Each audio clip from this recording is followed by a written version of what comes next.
Previously, on Back to the Story. Then tell us again. Tell us you will not stop us.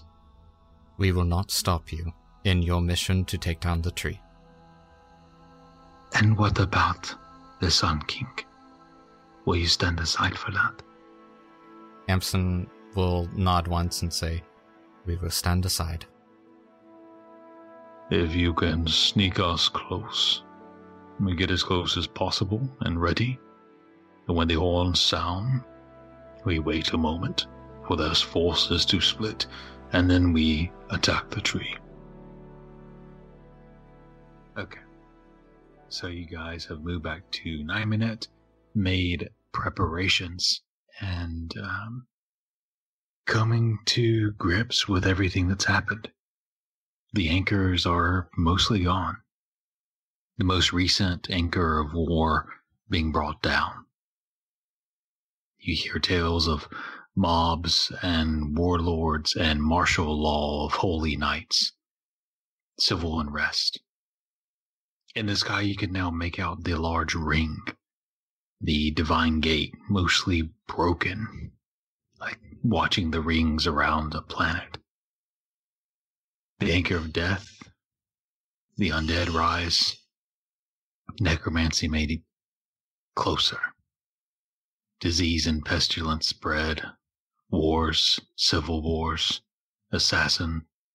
The anchor of light gone. The sun no longer visible. Eclipsed out. Replaced by 7 moon suns, smaller, dimmer, but provide enough light during what's left of the day.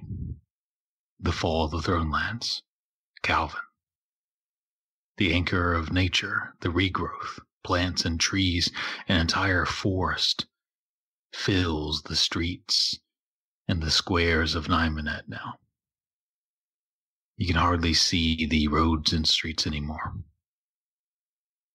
Tempest, rain, flood, storms, mist, fog, wind, blizzards, constant.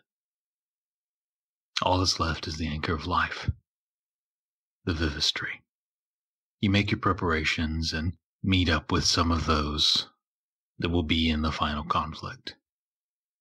Empress Athanira, Demiri, the architect, and a few of the other of their closest guards and warriors.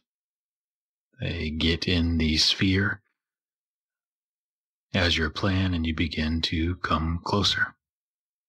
You see the protection. There are numerous druids, many more animals than before. There are totems that have been placed or carved out of stone and wood. Plants have grown to make walls and barricades. This is a city fortified of nature. There are knights, green knights, that walk and protect as well. The forces of the undead, the last will and testament, gather outside of the grove.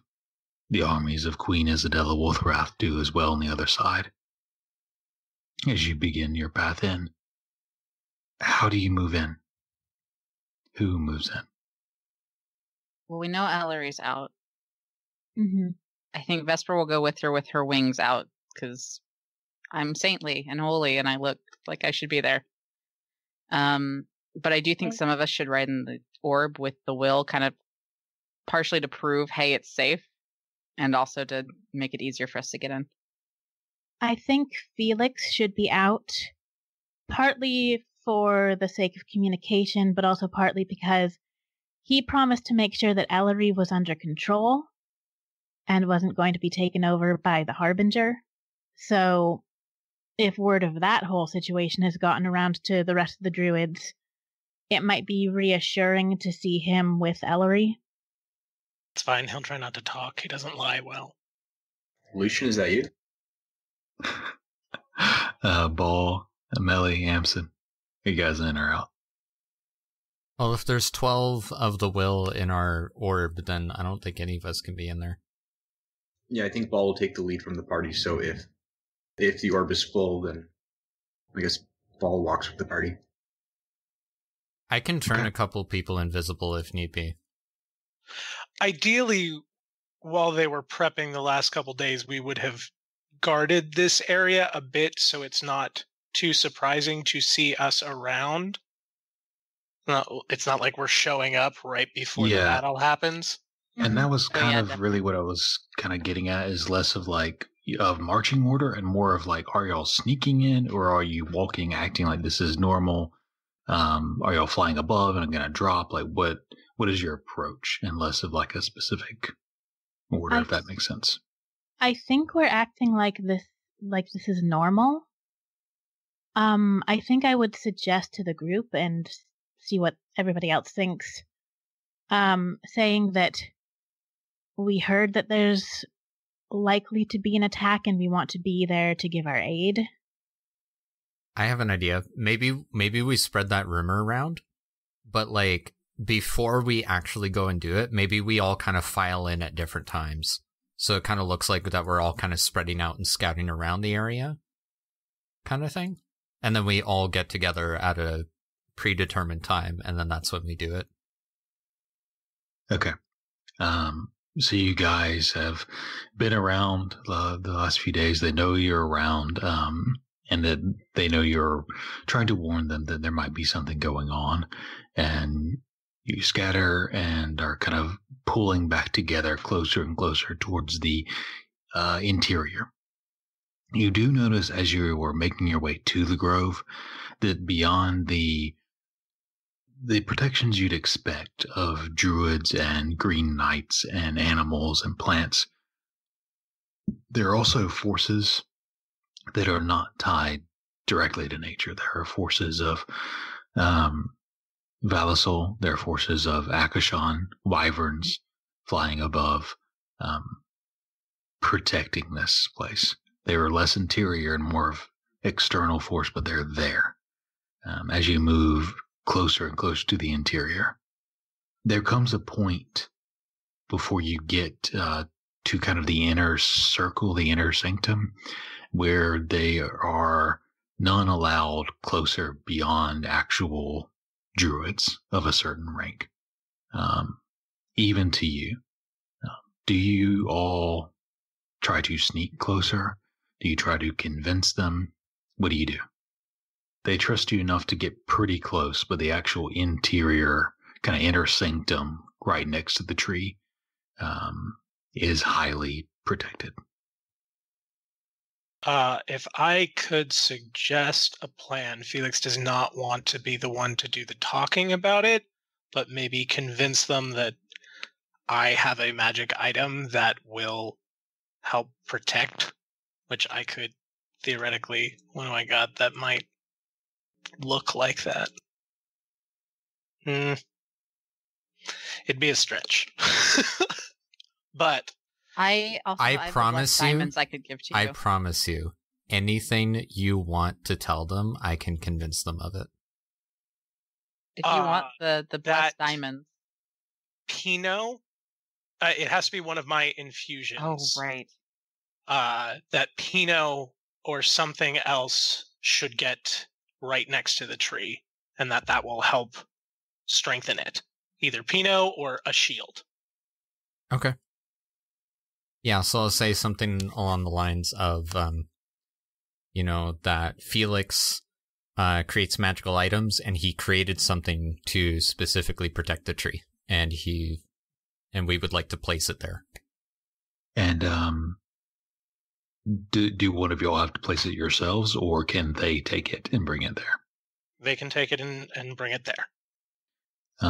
If that's the case, I know, Amsen, your charisma is crazy high, and you have Portent and Inspiration and a million other ways to make it high. So I think you're able, since you don't actually have to take it there, you can give it to them, that they would be willing to take it and place it by the tree. Presuming you give a few minutes for that to occur, is your next step to... Yep, and then whenever we've decided it's ready to go, I'll have something in the sphere that they're holding on to so I can communicate with them, and then I will transport myself along Northill's nerves to the shield we placed right next to the tree and say, go. Okay. Felix, you travel through the neurons of Nor to the shield, coming out the other side. Landing in the snow, it crunches beneath your feet as your vision kind of unblurs and you see the tree beside you. You see a number of other druids. You see many animals, a few mammoths, some large, like dire polar bears, and a number of others. A few knights that all suddenly turn to you. You say, go. As the figures inside the sphere begin to go out. Empress of Lanira, Demiri, the architect, and a number of others that were in the sphere. Amsen, Meli, you're able to dimension door closer. The rest of you, are y'all coming closer, or are y'all trying to distract and hold an outer perimeter? Vesper promised to help break down the gate and take down the tree, so she's getting in there as quick as possible. Like the second. Felix Are you leaves. like wings out and flying swiftly? Yeah. Is that how you? Okay. And this is really kind of a how do you want to do this kind of thing. So Vesper wings out and just snow whipping up under her as she flies in. Ball. I think if we're all rushing to get in there, Ball can. I mean, Ball's got spells that he could cast Far Step, for example, and basically run in while he teleports around people. Yeah, to get in there. Okay. So Ball, you kind of step through flames, burning the snow beneath you as you arrive next to the tree. And once you're all out and there, the druids all turn and the fight begins. There's plant growth that immediately comes from many of the hands of the druids that try to bind you or pull you away. For each of you, are you bound, or how do you counter it as these roots and vines spring up all around you? I think Felix will try, he will pop on his little dragonfly boots and try and fly above it if he can. So numerous branches kind of reach up and try to chase and grasp Felix as he's flying up. Vesper. Vesper will also fly above it as best she can. Wings, flight, whoosh, catching up to Felix above the grasping vines. What's the weather like today? It is the beginnings of a blizzard. It is stormy enough for you. It will be shortly. So, if at the beginning I might need to use Thunderstep to keep out of their grasp, but once the storm gets going enough and I could use Storm Sphere if I need to, I would also be flying. Okay. So kind of walking in through the blizzard, through the snow, up above the grasping branches. Amsen, Meli, Ball. I have freedom of movement. I can cast that on myself. Okay, so you're like weaving around it, dancing around it. Magically slipping around through whatever tries to grab me. It's like grabbing soap. You just slip out. Ball, Meli. Well, for Ball, I imagine he would still have Fire Step active. Also, I don't know if there is a range on their spell. I don't know if it really matters, but Ball has a spell called Scatter, where they'd have to make a save, but if they fail, he can kind of teleport them 120 feet away, so maybe his reaction would be to push the druids out of there ASAP. Okay, so instead of getting away from the grasping vines, you push the druids out and away from you. Meli? I'll cast Mirror Image. So 3 illusory duplicates of myself, and hopefully they'll go for them instead of me. Okay. And so the vines kind of whip out and try to grab out, but aren't sure which Meli is the real one.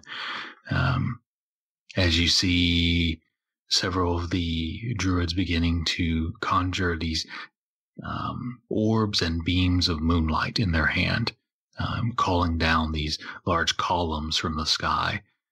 Athenira, the architect, and Demiri jump out, using their weapons to slash through the vines, trying to get in position to attack the tree. While the architect casts these shield-like protections to keep the vines off of them. The moonlight is being prepared to come down upon you. What do you all do? Do you attack the tree? Do you try to force out the druids? What do you try to do? You can hear the horns calling on each side of this grove. Presumably the undead army and Queen Isabella attacking on either side. I'd like to, hopefully when Ball casts Scatter, he's able to, I don't know how many people we're talking about inside the tree area, but he'd be able to cast that a couple times to move the druids out in a way that is harmless to them, with the idea that hopefully Amsen can kind of seal off the area. To aid in that, Felix will be flying kind of out on the border and casting webs to try and cut off entry points. So Ball slings many of these knights and druids away from them, and some of the animals that are turning to claw at you away as the webs seal off and prevent others from kind of rushing in. They're trying to hack through, can't get through yet. Ellory, I think I heard. I think this might be a good time to say what I had in mind for how the Valeri could help. What I was thinking was to have most of them, to have them waiting until they heard or saw the signs of the conflict starting, and then to have, it's hard to figure out the proportions, but to have some of them come to the Vivis tree and try and hold back the druids as much as possible without harming them. And then kind of similarly, where the attacks are happening on the edges, to have some of them going in and just, shielding people where possible. Not trying to harm anyone, but basically muddying the waters of the fight. Okay, so a sort of stampede from the sky cascades down with these dark horses and purple armored celestial figures rush down and push the druids out here, and you can hear their fighting on the outskirts as well, trying to shield. Well, having faith that our abjuration bays are gonna, shield us, Vesper's gonna dive straight for the Vivis tree and attack it. Okay. I presume daggers dragging into it, trying to peel through the bark. I was thinking more, it's the anchor of life, so I think she's going to basically use necrotic spells like inflict wounds and call on that death ethos inside of her and try and use that to help tear through the anchor itself. Drain through it. Okay. So yeah. Vesper's draining death from it. Amsen, Meli? Pokeball special. Sorry, what are the druids doing right now? They're preparing to cast basically a ton of moonbeams on y'all. What are y'all doing? Oh, I'll counterspell whichever ones I can. Okay. So you stop their spells occurring. Meli?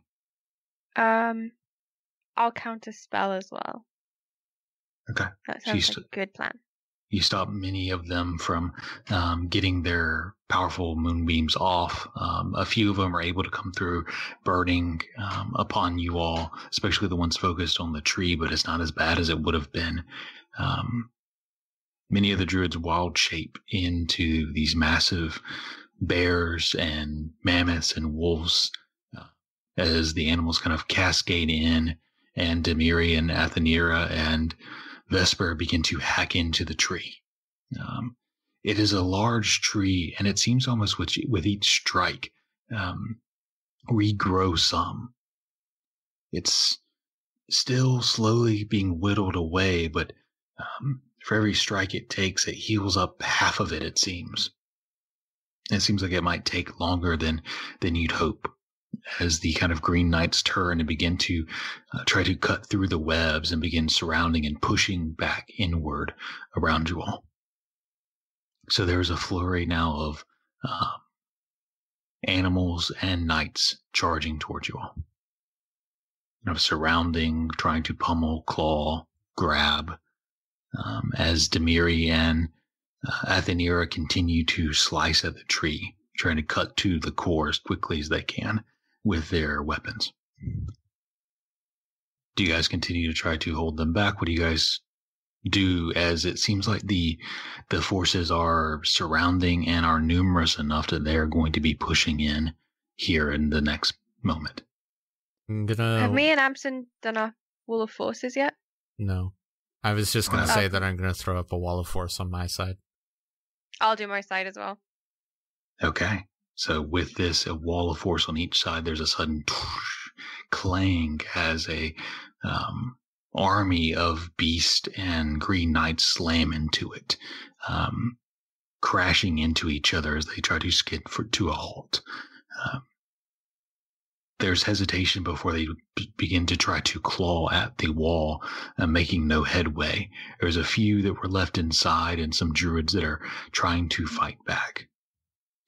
Plant growth growing all around as the tree is getting closer and closer. You can hear the armies clashing to either side as the blizzard gets worse and worse. The few druids... Go ahead. I'm going to start, with tears running down my face, start bringing lightning down on the tree. The lightning rains down as the limbs begin to catch fire, some of them breaking off. Vesper, Felix, Ball. Taking the axe off my belt and using that to help hack into it as I keep just trying to wither the bark and the life away and weaken it for everyone else's blows. I think Ball does the same with Abelmer. I don't know if I can, but maybe with Abelmer, he'll use that ability that lets him reduce the armor of the creature. I'm hoping the tree counts as a creature, and using that to help the others hit the tree better. Vesper hacks in with the axe as the Abelmer from Ball slams in, leaving these giant runes on them that seem to mark it, making it easier to cut through the bark. Felix? I don't think Felix's usual psychic thing is going to work on a tree, so Felix will focus on any druids caught inside the walls, using hypnotic pattern to try and just stun them. Okay. You stun a few of them with these lights, as it seems like you are cutting deeper and deeper through the roots, getting to the core. There's a few moments that go by of the wall not breaking. You hear the clash of claw and weapon and spell against it, it not giving in. As you get about halfway through, you can start to see the rings leading to the center of this tree. There's a sudden snap and pop, and then a second one as the walls of forces are disintegrated.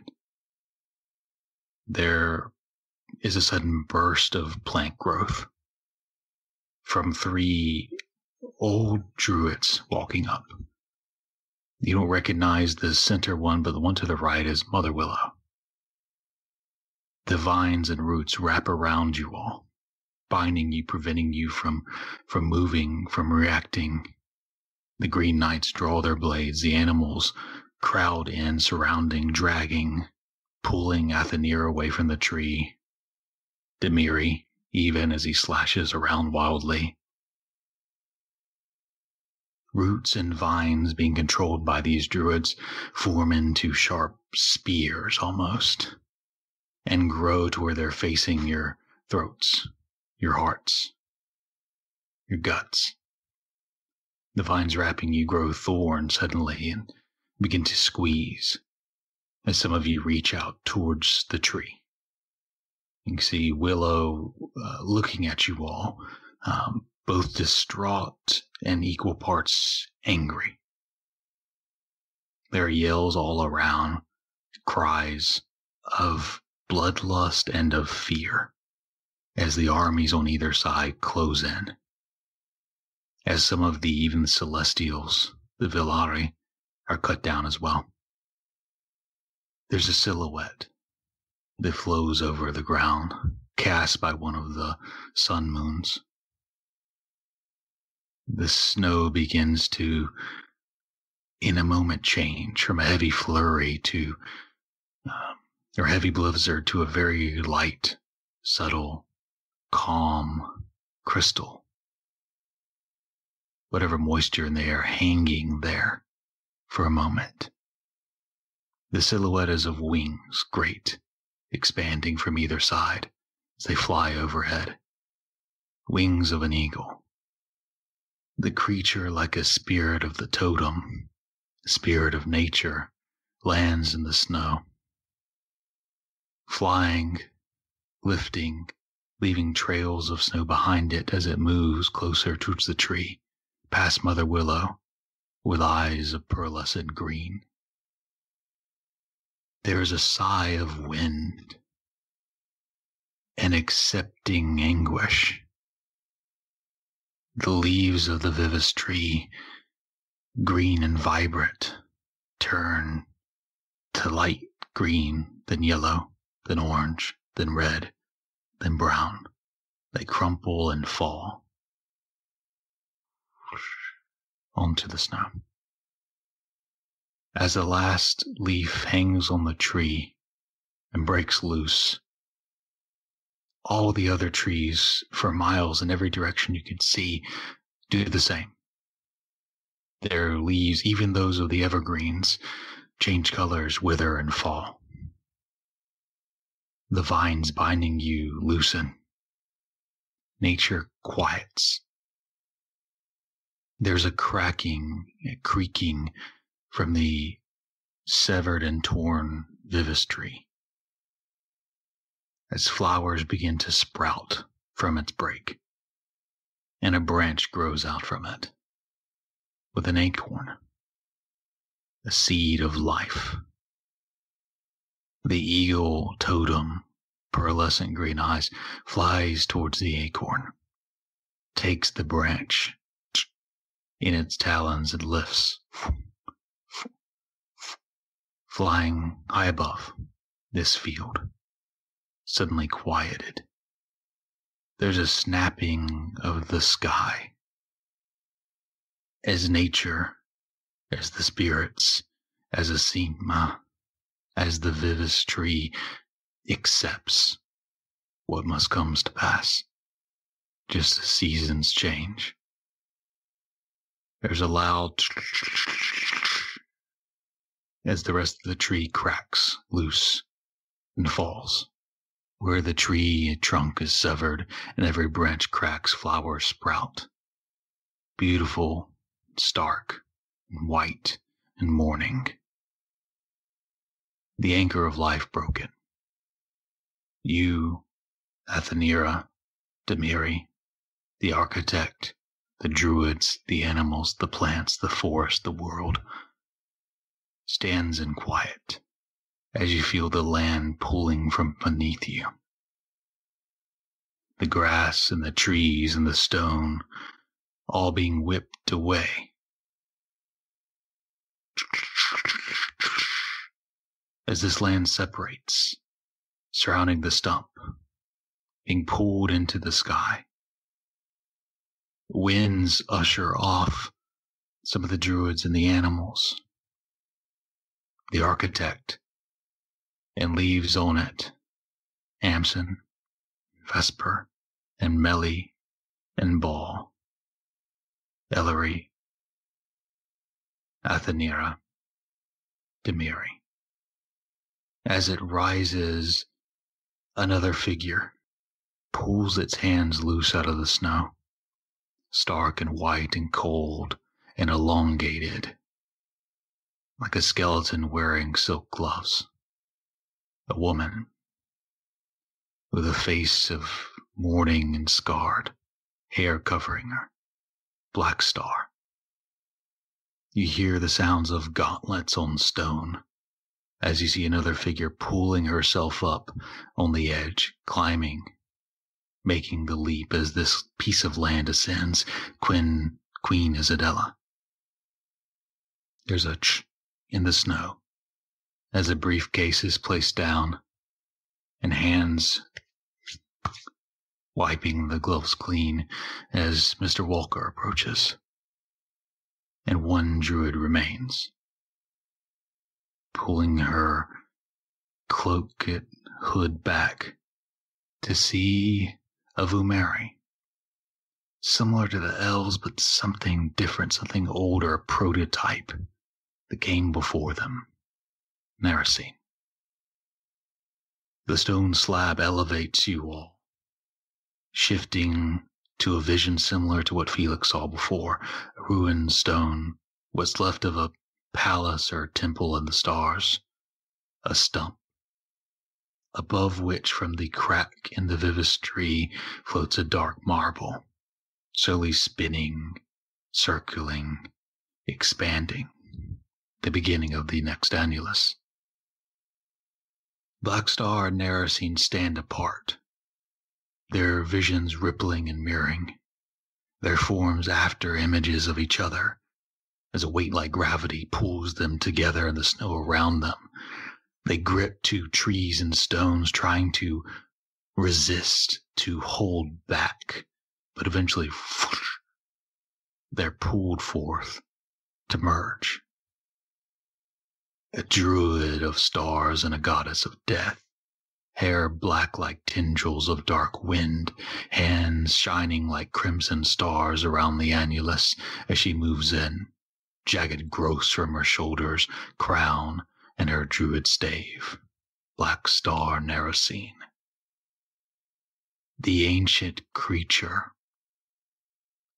speaks words that flow from the creature's tongue, and the marble, the Annulus, begins to grow. You all begin to react. Empress Athenaeus draws her spear of her ancestors and begins to charge Blackstar. Blackstar Narasine looks over her shoulders with crimson eyes as Demirivas shifts into a crimson star form, jagged and dark and with a blade of red, standing and shifting to protect Blackstar Narasine. Mr. Walker sighs as he too shifts to a crimson star form, as does Queen Isabella. Ellory, do you shift? You feel something creeping up the back of your neck, a power. It feels insurmountable, like it's what was supposed to happen. Feels like resistance is futile. Do you shift? I feel this coming over me. And I look down at my hands, at my arms, seeing the duplicate of the Valeri bracelet on one wrist, the Emberstone bracelet on the other, the scar that Voltimeri gave me, and feeling this harbinger creeping up on me again. I am so fucking sick of what's supposed to happen, and I resist it with everything that's in me. Ellory, you grit your teeth as you feel on your elbows and shoulders, around your temples. You remember a moment long ago in Embershore. What you thought was stone skin, was that what this was? You push the thought out, focusing everything on resisting, as you all see Ellory's eyes turn crimson, her form darken as red stars begin to dot her, and a star begins to float over her head. There's a loud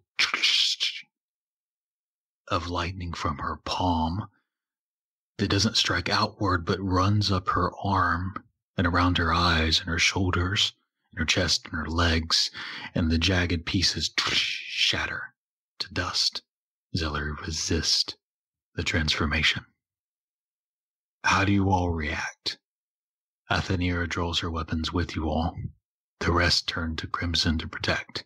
The ritual started long ago to bring about the Annulus. This is kind of a how do you want to do this, describe your cool fight thing.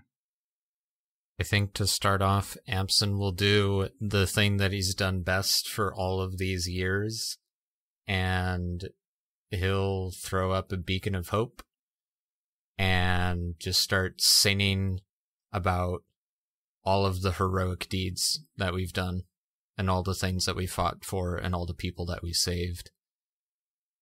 And just encouraging all of my friends to do it one more time. The song begins to flow one more time. All right. Ball will. He's going to start with his usual, where he bursts into flames. His crown glowing in flame as well, and seeing the Crimson Harbingers instead, he's going to run at them, casting Cone of Cold, and try to. I like to think of this image of trying to kind of suck the crimson out of them as it kind of draws in the heat that I think of when I think of the color crimson. Ball, this inferno of fire begins to melt the snow around you as you step forward. The fire burning red hot like the crimson that stands against you. Okay. I like to think there's a moment as Felix, not being a harbinger, did not get taken up along with this. And at some point in the battle, either Ball or Vesper would usually be the ones carrying my items, would be fighting something, and it would just flash pink for a second before Felix, in his aeonic form, the psychic tendril of his arm just pops up. Surprise, bitch! And will information overload whatever is in front of him and starting to join the fray. There's a flow of that pink energy as the three crimson warriors are shocked by it. Overload, kind of stumbling in the snow. Do we feel our harbingers as well, or no? Just Ellory? The rest of you can feel a presence. And as you look around to see the halos staving off the darkness that radiates from the Annulus marble, some of you have eyes of silver. You see almost light surrounding you, enveloping you. You can feel like you can summon a blade of stars if you wanted it to. You can feel that power rising in you, supporting you. Whether it takes the lead or not would be your willingness to draw upon it. So I think for Vesper then, she feels that spirit of Exy. And I think there's a moment in the outer world, it's just a breath, but it kind of expands for her, of feeling that presence and this sort of understanding that passes, of like knowing, how do I want to word this? Knowing that they're entwined and that they kind of have to do this together, but also knowing that Exy's time is done and it's Vesper's fight and it's Vesper's future. But I will summon the Blade of Stars, and with my shield in the other hand, I'm going to beat my wings and dive right towards Black Star and try to drive my sword into her. Okay. So you fly, flurrying through, holding the shield close between the stunned crimson fighters. They swing their blades at you, some of them slamming into you, some hitting the shield as you find a way through and use this silver blade of stars to drive it into Blackstar Narasine. The cut is deep and seems to cut more than just the physical, something supernatural or ethereal is cut as well.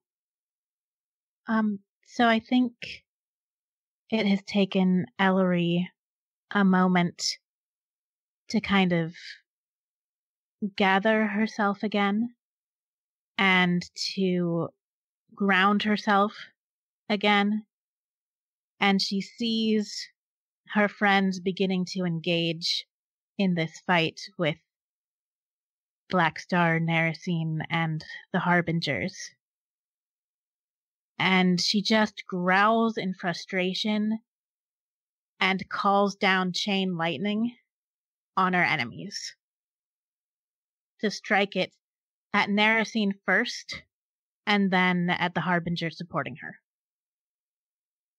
A flood of lightning strikes from the sky, slamming into Narasine and the other Crimson Harbingers, dodging around Vesper, who's striking facing Blackstar Narasine.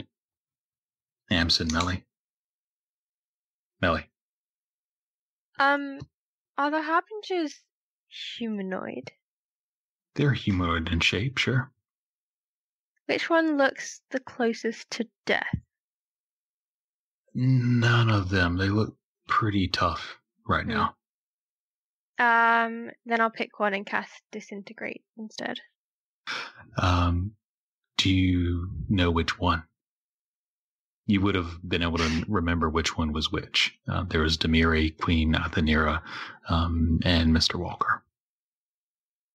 I'll do the Queen. Okay. You cast Disintegrate on her. Describe what it looks like as you hit her. So she points a finger, and a ray of pitch black comes out, and as it hits the Queen, it sort of hits her, I'd say, in her arm, and that part that it hits just turns to ash. The arm turns to ash and begins to flow away in the wind, and the disintegration seems to spread somewhat. You see the Crimson Harbinger-like form around her seems to break and shatter somewhat. You can see part of her Queen Isadel's face underneath, as if she's wearing a broken helmet. You see anger and fear beneath. One blue eye, one red. This place is protected by something as you feel something slam above you. Massive stones or glass or boulder that look like the sky. Dark and void with stars all around them, but the solid stones of it fall upon this place, protected somehow. Sequestered as they slam into it and then fall to the ground far below, some of them still floating above in a scar. The Crimson Harbingers react, releasing into a storm of red blades, slamming into the closest being Vesper and Ball, and rushing out to push away and protect Blackstar Narasine. Blackstar turns and points a finger of death. As she does so in this dark energy, these tendrils of the Raven Queen gather around. You hear the calls of ravens. The area darkens. The halos protect you somewhat from this shadow, but it gathers around her finger. She points it towards Ball. Can I see her? Can I counterspell? Damn it. Not this. Damn it. You can attempt to, as the spell tries to force against this deity that is merged with a supernatural creature. Beyond this bubble, you see gods emerging above. From beyond the falling sky, Valisol and the Solars on chariots of suns lock eyes with Athenira as they ride, slamming their spears, but the bubble prevents them. The protection, the sequestering keeps them at bay. You see on the other side, Wolfrath riding upon a dark wolf slams into the forces of Khos'ran, 2 axes in hands. His blood is being spilt and rains down upon the fields below. The death energy forces its way, arcing towards Ball, like a vine growing quickly. It finds your heart and seems to dig deep within. You feel the pain, and you feel your heart stop. You see Avelmer falls to the snow. And then Ball falls to his knees, the burning runes on his chest, the anger in his eyes, the flames surrounding him, dying down, the heat. Roger, what do we see as we look at Ball in this moment? I think it almost, for that moment, it seems to just, Ball's this big towering creature, especially next to all of his friends in the other bronze scales. And when Finger of Death is cast upon him, Ball's size seems to kind of shrink, almost like it's like Ball in that instant is collapsing on himself. And just as it looks like he's going to fade into nothing, there's just a bright red flame, like a bright orange red flame that just kind of sparks and erupts. And in that instant, it's too bright to continue looking at it. So as you start to look away, and for the audience that wouldn't be looking away, as the light fades, you see the form of Ball appear again.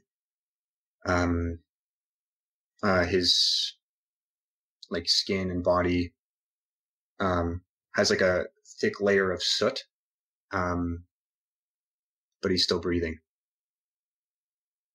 You see shock and a bit of fear on the face of Black Star Narasine as she withdraws the finger and begins to turn her attention for a moment back on the Annulus.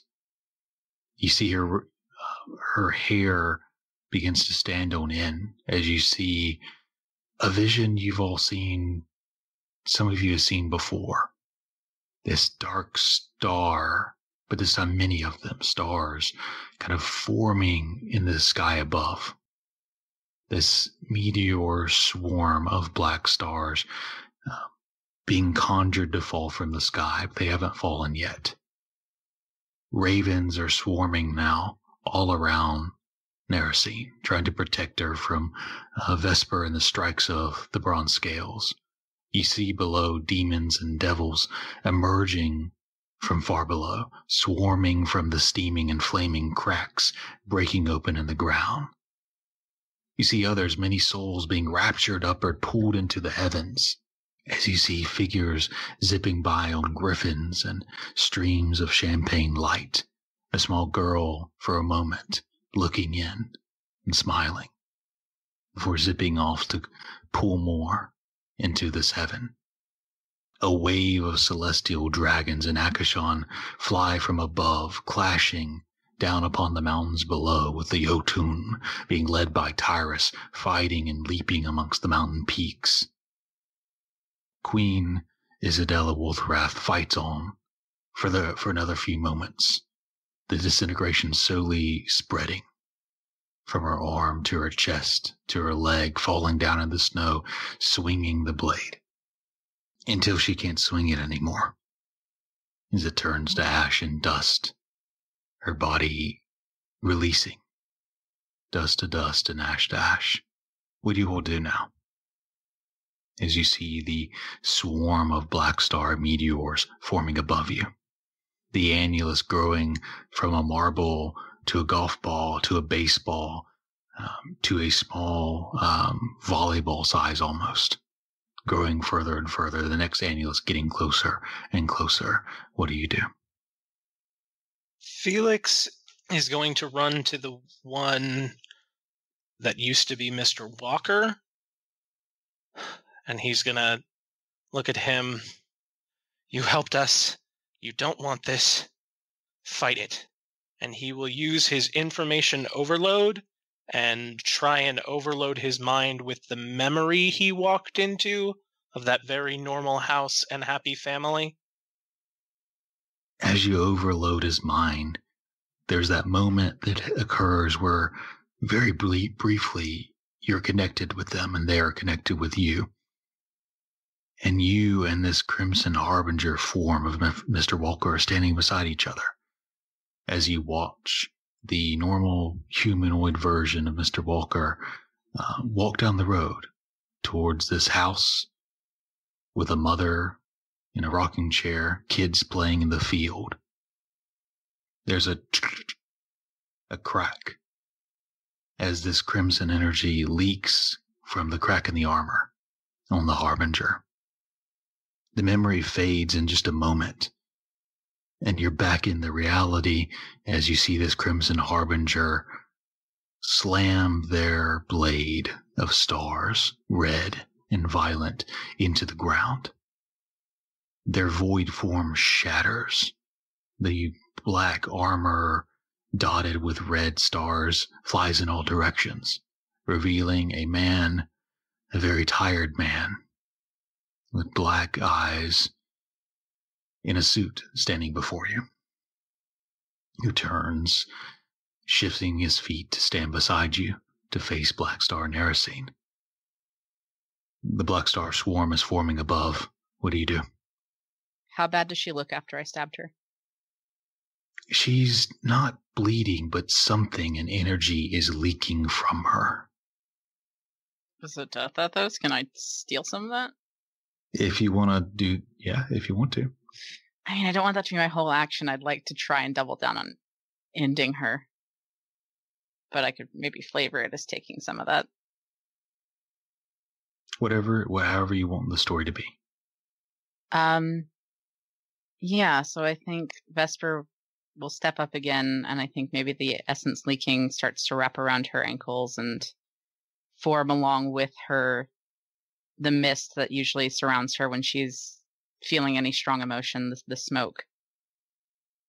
And I don't know if this will be the final blow, but I think Vesper's wings come out again and sort of envelop. So it's kind of this space of just her and Blackstar. And she has Blackstar Narasine's like full focus. And she's just going to set one hand on Narasine's shoulder and just drive the blade through her stomach and up. You do so with a halo of light and the wings wrapped around as you lift Narasine up, one hand still focused on the annulus, growing it, twisting around it, whispering words as you lift up and that death energy leaks out and you draw it in to pull more from her. Who's next? I am going to wait for a good opening in all of this, watching how the battle is proceeding, seeing Mr. Walker turn and come to our side, looking for an opening so that I can send a blast of lightning bolt, just full fury at Demiri. There is an opening as Athenira charges in, trying to get to Blackstar Narasine, but instead is cut off by Demiri as they engage with his crimson sword and her spear of her ancestors. You have your moment. The lightning forms in your hand. What does it look like as it slams into Demiri? I think so. Sometimes when I've used lightning bolt, sometimes it's been a sort of yellow lightning energy from Voltimeri, and sometimes it's been the more blue energy of my own magic coming from within me. But I think this time it's a mixture of both. Streaks of blue and yellow darting and twining around each other and just driving straight into his chest. And then sort of, when they hit together, bursting around him. The lightning slams into his chest as the armor breaks apart as it bursts. the electric energy blinding temporarily from the brightness, as Demiri is slammed down onto the ground, body shattered into pieces, and for good measure, Athenira's spear drives into what's left of him. Who's next? All that remains is Black Star, who's being lifted up on a silver star sword by Vesper. Amsen, Ball, Meli. Can I cast Finger of Death on them? You can. What does it look like? Meli just screams and throws out both hands, and the stream comes from her hands and her mouth as it goes firing towards them, and then just congeals around them before slamming into them from all sides. Spikes of death from all sides, it slams into Blackstar and Heresy. More of that energy, divine or otherwise, death ethos leaking from her. Some of it being pulled into Vesper, some of it being pulled into the Annulus. How does this end? Hello? We're figuring that out. Hang on. Yeah, we're There's arguing. rapid fire discussion in the chat. And I mean, it can be like a combo. It can be Yeah, as I'm like, I Vesper don't lifts wanna, her up. I mean, if we all want to just contribute something, I don't know. See, that could be a decent way to do it. Just all unleash on her. yeah. Yeah, I think Felix will actually run over to the why can't I remember the word, the black hole, and actually try and, I don't know, cut it off as she's getting killed and wrap it in a bubble. I don't know if that's going to do anything, but he'll contribute that way. At the very least, as Felix moves over and tries to kind of cut it off, you're able to prevent her hand from reaching it and her spell from continuing. Her desperately elongated fingers like tendrils trying to reach out to continue building the Annulus. This is such a small thing, but I kind of like it. I think Ellory, seeing Demiri taken care of, will just kind of casually stroll up to Blackstar Neresine, where she is being lifted up on this sword, reach out, and just cast Shocking Grasp to stun her. The resisting form of Blackstar is enveloped in almost a net of lightning, and she clenches up for a moment. Stops writhing in a natural way, warping. The ravens all flying in a circle around you like a cloud suddenly stop in flight, frozen in time. I think Ball will just approach and just kind of maintain eye contact. And as he does, he's going to use his rune weapon and just kind of unleashes a powerful war cry as the runes on his chest that were just moments ago covered in soot from the Finger of Death, the runes burn through, and the soot kind of parts, and just an eruption of flame and heat come out. The flames flood out, burning against Neresine. The energy leaking is burnt in the air as the snow around Ball and around her melts away, and what's left of the stump begins to take fire as well. Amsen, Vesper, Meli. I don't have anything prepared. I'm going to try to wrap it in a bow, with everything. Yeah. And you don't have to contribute if you don't feel like it, or it doesn't have to be directly against Blackstar Neresine, but I don't have anything. Okay, fine. Whatever. I'll just give a little thing. Do you want me to go and then you can tie it up after? Yeah, I need a moment still. I'm sorry. Okay. Is everyone good if I do a final blow? I don't want to steal it if Amsen or somebody wants it. I think it's good. Okay. Yeah, I'm cool with it. Okay. Counterspell. So I think with all of this, I think Vesper still has the sword just buried in Narasine, and she's feeling the struggle grow weaker and more of that death ethos leaking out, and I think she's taking more of it. And maybe kind of like how the snow stopped down below, I think the tendrils whipping up towards the annulus kind of freeze. And Vesper's eyes, this pale gold from her sainthood, one glows silver. And I think as she speaks, it's both her voice and Exie's voice in whatever old ancient tongue they used to speak. And in unison, they kind of say, it's over. It's time to rest.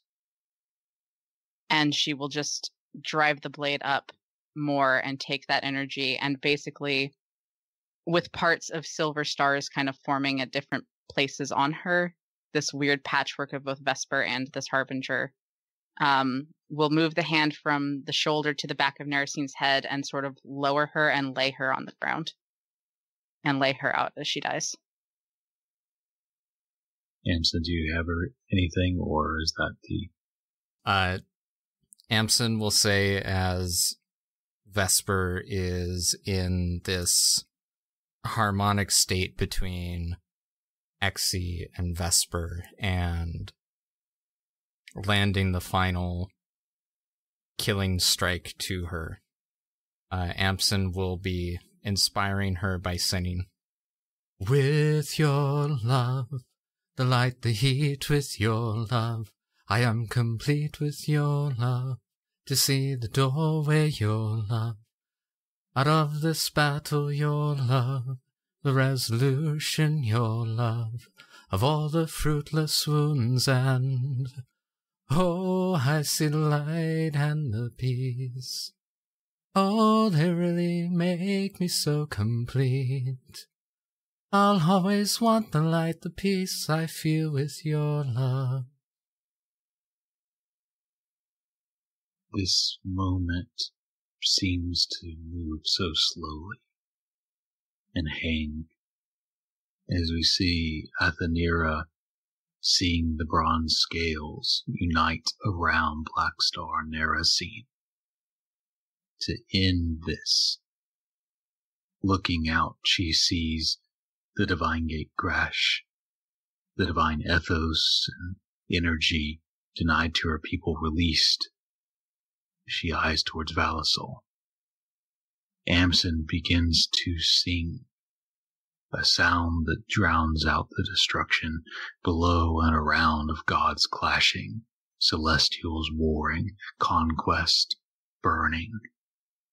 As Baal's flames rush out in a wave over Narasine, the strange death vapor burning up as an electric shocking grasp from Ellory, from both of her, shocks the creature in place.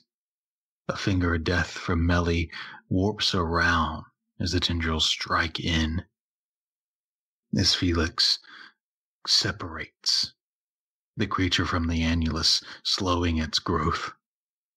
And Vesper lifts and drives the sword up, pulling the death ethos in like a magnet. Both Blackstar Narasine is lifted up into the air by the sword and pulled down upon it by the draw of death ethos, before being laid down, the words of Exie and Vesper mixing with the sounds of Amsen. It's over. As Blackstar Narasine is laid down into what's left of the melting snow, her form begins to change.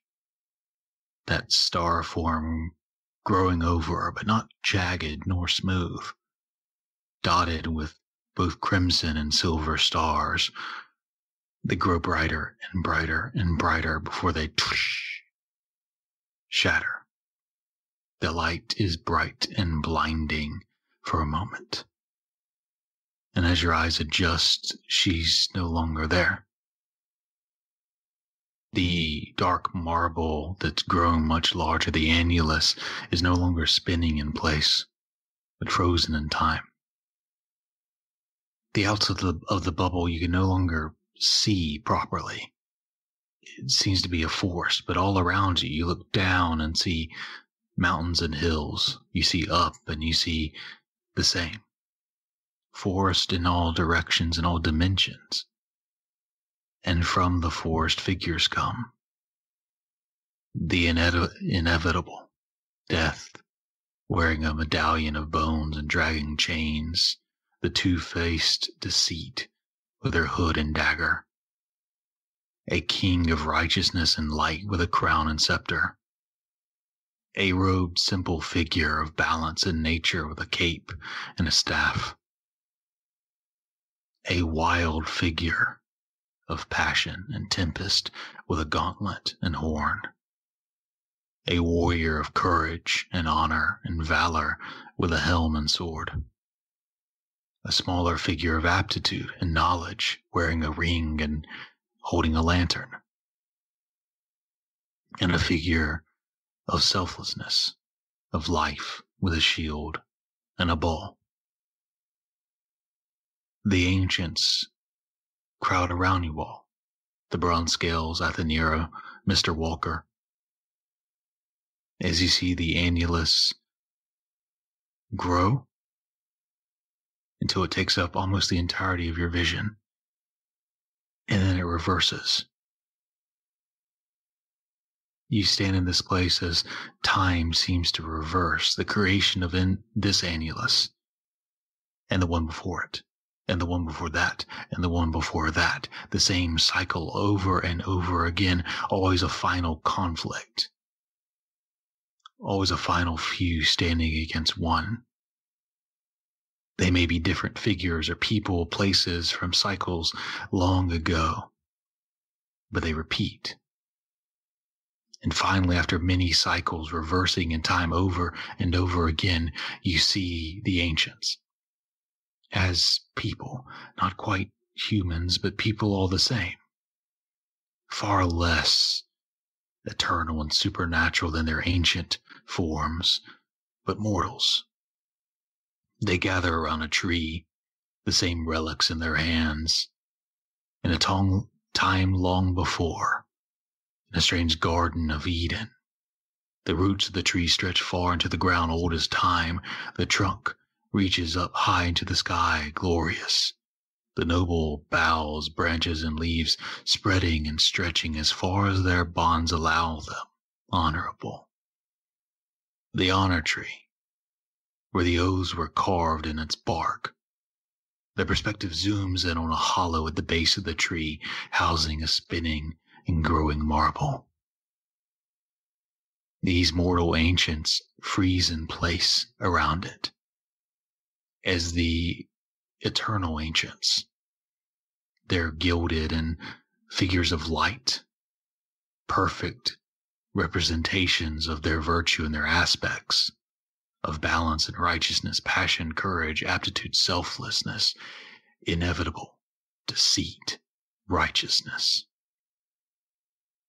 They step towards you, and they tell you this is the first cycle, and the last if you wish it. They offer, rejoin our spirits. Let this annulus end, and together we'll make the world anew. Or break the cycle and live in the aftermath of your world. Whatever your choice, ask for a gift and you'll receive. What do the bronze scales choose? Do they rejoin their souls, their spirits with those of the ancients? Just let this annulus end and start a new one? Or do they resist it and break the cycle and deal with the aftermath and the consequences of the world you live in, with your friends, your family, your histories? I think Felix does honestly consider it and think about the world he could create knowing better than anyone. And then he will remember the last couple months and remember he doesn't know better. So, yeah. Even I'm not cocky enough to think that I won't fuck that up. I think we just let it go. I've grown quite fond of this world. I don't think I want to rebuild another. Amsen will say, "There are too many people in this world that I love, that I am not willing to give up. This cycle will end here."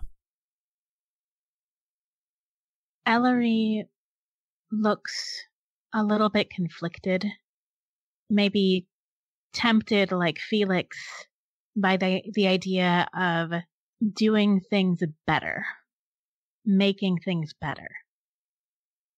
But she says, "I've learned to believe in second chances, but I believe in a second chance for this world, the world that I want to see my sister finish growing up in.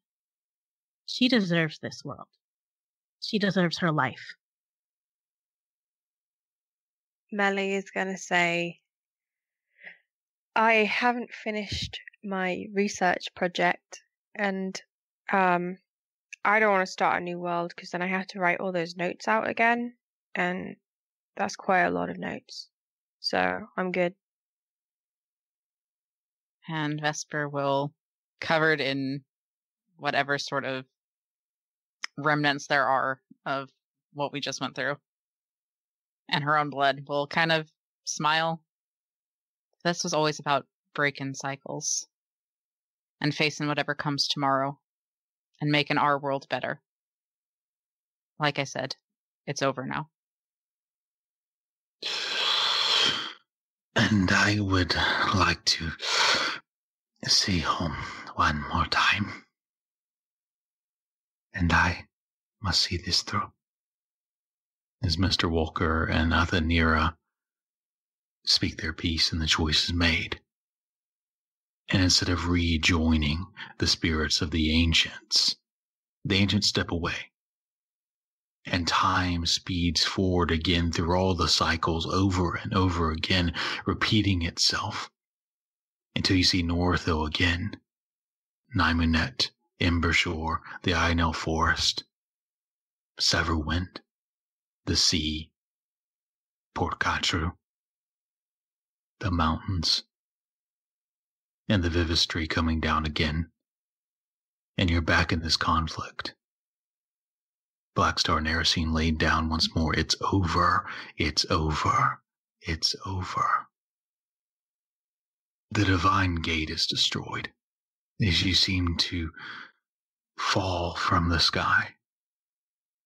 There's a scarred ring of broken starstone left in the sky as unchangeable, unmeltable, chippable, breakable pieces crash down, a shadow on the ground.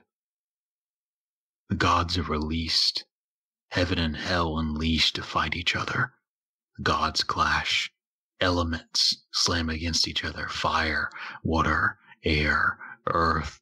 The champions of the Celestials and the Holy Crusades war against each other as you fall back home, while other people survive and look inward. They stay far away from the conflict and take care of themselves. The sun weeks out, but is replaced by many smaller sun moons during each day. At night, multiple moons rise, one a violet crescent. New spirits call and gods are born, a world in flux.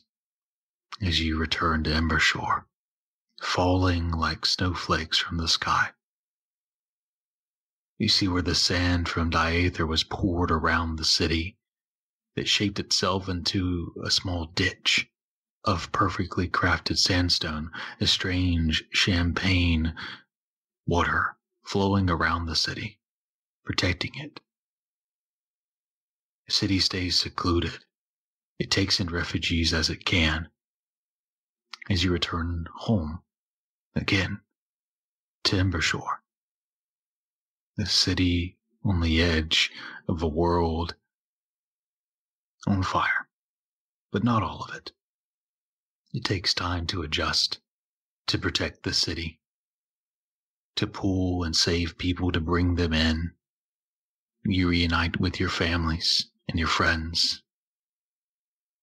You learn that though pockets of the world are chaotic and dangerous, other pockets are bonding together, uniting, becoming better, breaking the cycle of what they always did before. It takes time to adjust your forms.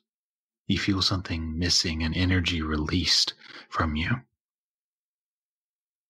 The spirits that were attached to you your whole lives, gone. Finally, gone. It's over. And at some point down the road, it's hard to say when, Embershore starts to feel like home again. Not this place you stop in every couple weeks or months for a few days, but like home. Amsen and Vesper, before we fade out, you two grew up here. How does y'all's story together end? So I think, because Vesper would never make a move, it's going to be Amsen's idea.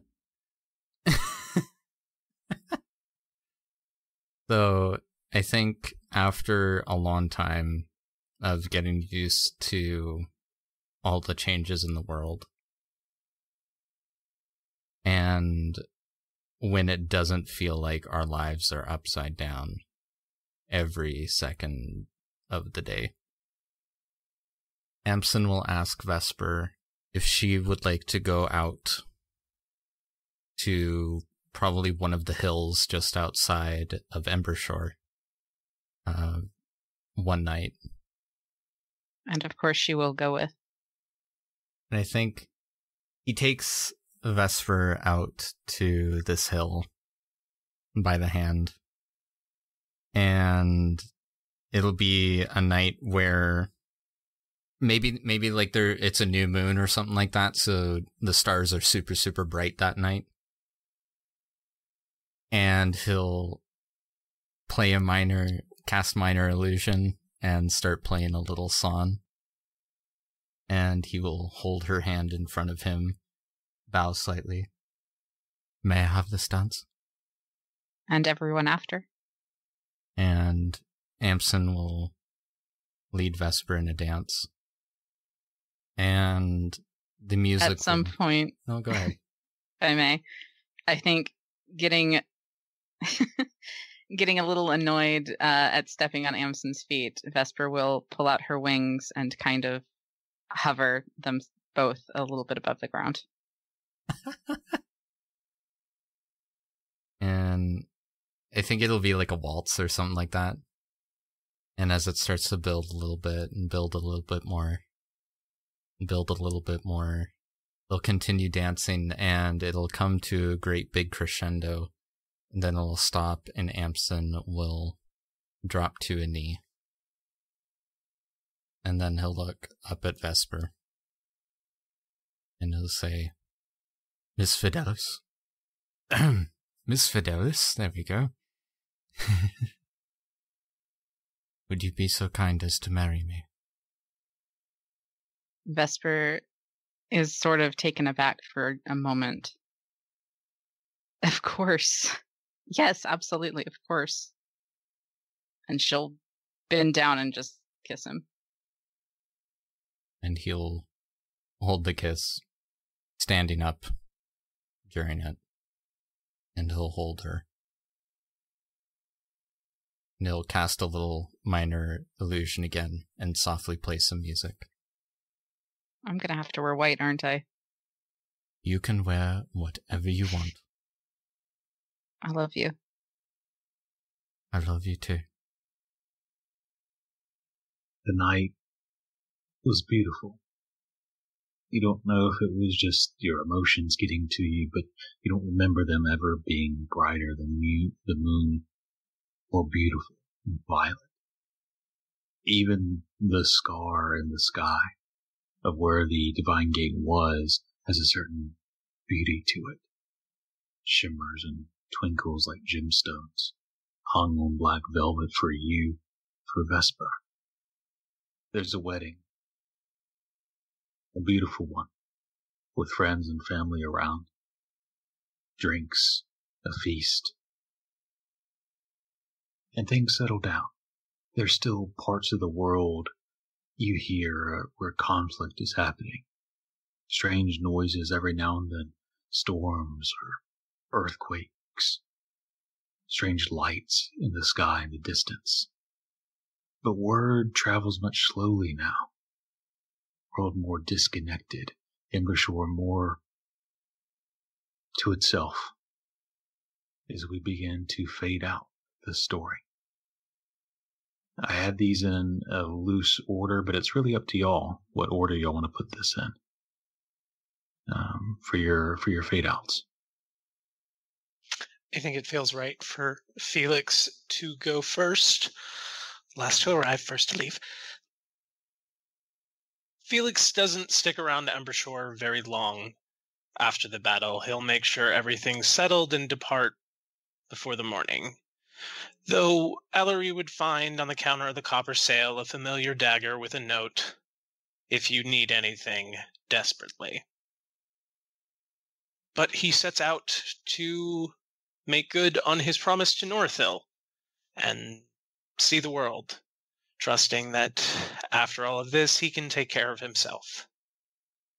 But it's not the ruins of old that draw Felix this time. It is the cities and towns throughout the countryside in crisis.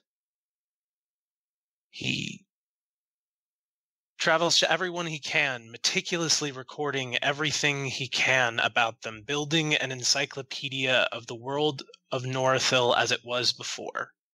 And it's not long before the Bronze Scales see him again in Embershore, as he shows up one day, angrily shooing out refugees from the sphere he stole from the group along his travels,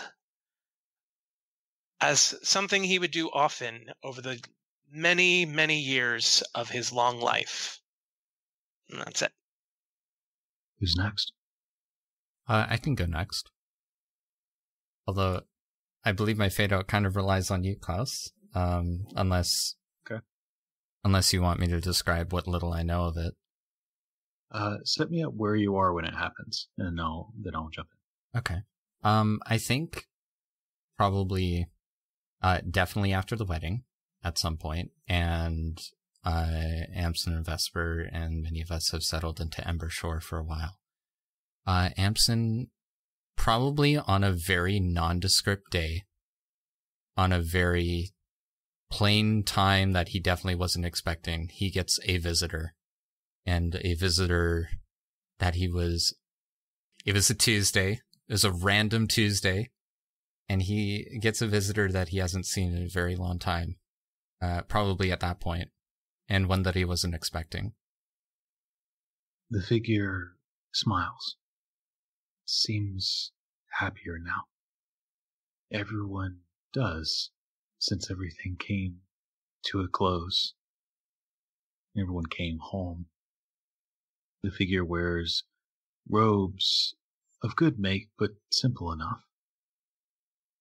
Dark skin, freckles, hair, somewhat wild. An older woman, at least her form, Amethystis. She approaches and sits down with you and places a crystal between you. A small amethyst crystal. Amsen, I hope these last weeks and days have treated you well. Seems the city is doing well, being protected.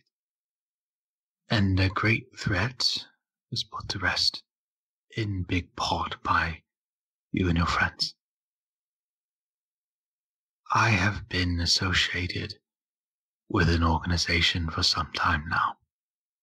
We watch for dangers, threats, large catastrophes, and we learn and catalog both dangers from material and those supernatural, extraplanar, eternal. She taps the crystal a few times. What we require of our recruits, of our members, is a certain arcane ability that you have, and a certain virtue of balance. We know many secrets, Amsen. Powerful spells, access to powerful relics and items. We need to be able to trust that our members will use them for good and resist temptation. During the conquest, the divine wars between gods and their followers, many lights of civilization have gone out. Imbishore still burns in this bay and is well suited to being a small outpost, an office to keep an eye on things. I'd like you to join the Ikaxis, learn our language, learn of our history, and help us protect the world. What would you say, Amsen? He'll probably look down at the crystal that she placed, and he'll say, "You know, after everything that's happened, I've gotten pretty good at predicting the future, but I did not see this coming." But I am more than honored to be considered, and I would be more than happy to share anything that I find with you, and to keep the secrets that you need me to keep. Good, Amsen. Our work, and now your work, is important. To prevent, to stop, to protect, to keep safe the world. She tells you more about the organization, a bit of its history, ancient and beyond really time, unless before it. Anchored in the astral sea, where some of their members are almost astral arcane monks, keeping information and watching for extraplanar dangers, where some of their members stay on the material plane to watch from dangers from that end. In the astral sea, she often takes her crystal form, this ancient, tattered beyond time dragon, able to live this long not by the will of her life force, but from being secluded from time and the sea of stars. You learn the language of the Ikaxis. There are runes and glyphs developed specifically for spells. You learn of some of their secrets and ways to watch for danger. And you check in after your training through that crystal. And Amsen, what is the final kind of moment related to this that we see before it fades out on Amsen? Is it him training? Is it him at home in his office tapping on the crystal?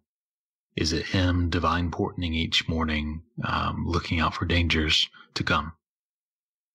I would like to think that maybe the scene that we end on is something very, while its purpose is more cautionary than it seems, the scene is wholesome, where maybe every now and then Amethystus just drops by and they just have tea together and they talk and they tell each other stories of the things that they've discovered and the ideas that they have, and just, hang out every now and then. Obviously they're talking about threats to the world, but I think at least for a while, the conversations will be nice to have. Beautiful. Meli, Ellory, Ball, Vesper. I think you need to set it up, though. Okay. I'll set it up. So, Ball at some point leaves Embershore, traveling north, arriving back in the mountains and tundra of Tynear, the rebuilding kingdom of Odhor, the Valley of Kings, where Tyrus returned. The giants from all across the lands come here, rebuilding, finding strength in each other, traditions revitalized, bloodlines, people, culture start anew, with a living God King at their helm. But with that, so too comes war. An old war sparked anew. What was once called the Song of Stone and Scales, giants and dragons. The forces clash again as a war restarts. Skirmishes here and there on the borders. Dragons stealing wealth or killing, trying to stop the growth of the giants and the return of Tyrus to full power. And there's a moment when Bald joins these forces, and they cross the ridges of the mountains, over the glaciers, to war. Giants, the Jotun, lying along the ridge, as they look down into the valley where many of the dragons lay, their nests, their hordes, many of them have put together. Dragons starting to work together, just as the dragons and giants do. The drums beat, the chants start, the horns call, as the giants begin to charge down the hill. Jarls and leaders of each giant kind rushing down in the snow towards dragons, lifting up into the air, breathing in their breaths, and at the front of this charge is a figure, small, coming up to the waist of most of the other giants. A blonde figure with runes on their chest and a hammer in their hands. As the horn is called, the dragons descend and the giants clash. What do we see? I think, in a way, the scene is a little bit kind of like the scene in Braveheart, where William Wallace is kind of pacing back and forth and giving a rousing speech to his comrades before they go out into battle. And I think that's what you see here. And there's that contrast of, Paul has been a giant relative to everyone else in the bronze scales, and most of the time, whoever they encountered, people looked at Ball as the big and scary one. And here it's the opposite, where Ball looks smaller, looks like the least intimidating of all the rest, but for some reason, all these giants, he's got the attention of all of these giants. And you see, he looks out to the giants and he says, giants, big, small. And when he says that, he smiles. Giants from near and far. Giants of storm, of cloud, those of frost, of fire, those of stone, and the hill giants. We have fought bravely together before. Today will be no different. Today we will fight yet again for our livelihoods, and for almighty Tyrus. But for them today will be different. Today they will fight for their last time. And then Ball's going to take out a horn, and he looks towards the enemies, dragons big and small, takes a deep breath, and blows through the horn. And as he blows through the horn, you can kind of see around where his wrist is, where he's gripping this horn. You can see what looks like a new runic tattoo on him. We're used to the ones that are on his chest, but here you see one that is in the shape of a dragon scale. And he blows out on the horn, and after he does so, he yells out, "Brothers, for the All-Father," and lets out a war cry and begins to lead the charge. The war cry lets out, and so does that of the other giants, the mountains trembling beneath their feet as you charge down the hill towards dragons, towards glory. The drums beat. The horn calls. The battle cries echo in this valley as giants clash with dragons. It fades to black. Meli, Ellory, Vesper. Well, I kind of have two things. But the first one was the shield that you talked about. But I don't know if I described that or if you described that. Go for it. Well, although Meli has been dabbling in necromancy, abjuration is her roots. So she uses that to help create a shield over Ember Shore, so that if anything happens, they can just pop it up and protect it. And the final thing that we see from Meli is her standing in front of a mirror, just looking at her reflection, and she says, "All right, Calvin, I'm going to come and get you." And she takes off the medallion, sets it on the table, and says, "You and I are going to have a conversation." And then that's it. Holy shit. Damn. All right, Ellory, Vesper. So I think this takes a lot longer than she would have hoped. Dealing with the world after the end of the world, a wedding, and constructing a house for herself and Amsen and their future children. But once things get into a rhythm, Vesper helps to build a hospital in Embershore, where anyone can come for treatment, running on donations from the community and with aid from Stonehill Abbey and the Elixirium, so that treatment is available to all and no one who needs help is ever turned away. There's a greenhouse out the back where medicinal herbs can be grown year-round, and an alchemy lab where different medicines and salves and potions can be refined.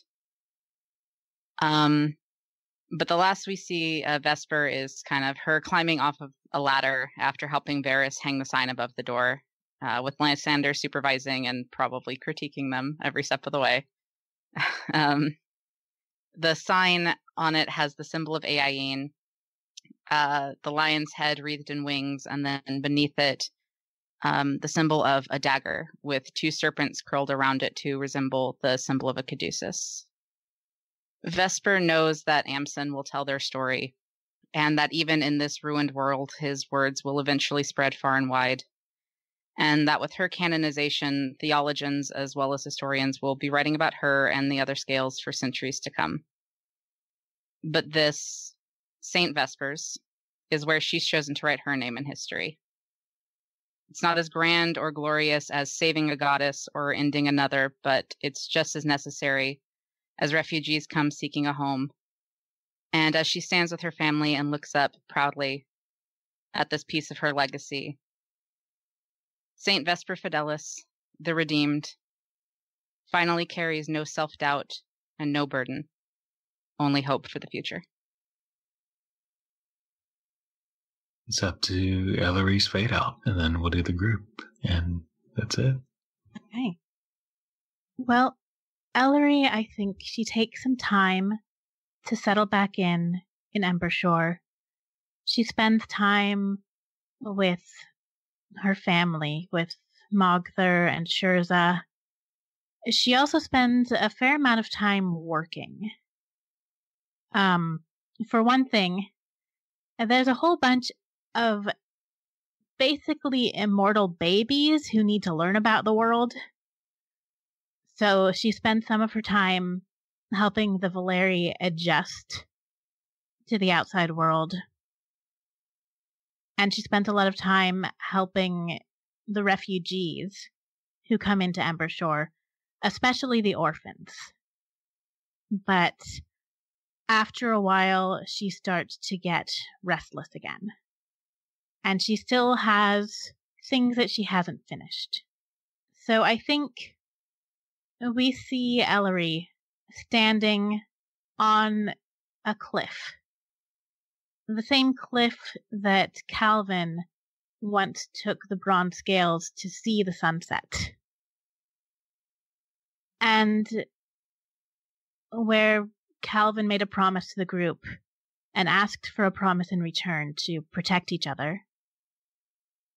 Ellory, on this cliff, kneels in the dirt a little bit away from the edge. And she buries an acorn, the one that she picked up from the ground that fell from the tree that was grown as Ezekiel's memorial. And as she finishes planting this seed, she stands up again and she looks over Embershore. And she picks up her bag that she's packed. She settles them on her shoulders. She makes sure that her bronze scale badge is displayed proudly on the cloak that was given to her by Gath. And she starts to make her way back down into the city, to the docks, where a ship is waiting for her. A ship that is going to take her on the first leg of her journey to go find her adoptive mother, Kel, and bring her back home. With the close of our story, we hear loud, rowdy music, inebriated laughing, the smell of warm but simple stew, the table in the corner, a table where one of the chairs is a stump, like a warm memory before the scales left. We see them gathered at the table again, cheers from the crowd, another round from Mogthor. As we see the bronze scales, Ellory Goldsmith, Amsen Arms Blossom, Vesper Fidelis, Ball, Meli, Felix back from one of his trips, a symbol nailed into the table in memory of Calvin, who pick up their drinks and cheers one last time.